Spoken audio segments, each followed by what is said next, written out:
Башка яңалыклар белән дәвам итәбез. Бүген Буа районының Исәк авылына ташу төшә, берничә сәгать эчендә суның биеклеге 1 метрга җиткән. Ул кырдан күрше Чувашия Республикасы ягыннан килә. Су бакчаларны, ишегалларын баса, кайбер йортларга да кергән. Быел ташу көчле. Су авыл урамнарыннан ташкын булып ага ди Исәктә яшәүчеләр. Теманы Алияна Бахтиева дәвам итә.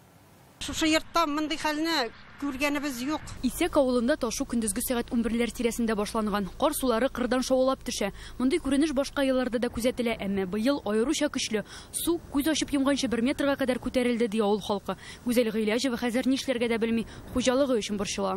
Быел галәмәт инде бу галәмәт. Монда мунчага да су керергә, может инде тегендә сарай эчендә бәрәңге базы, шул бәрәңге базына кермәсен дип инде җулашам.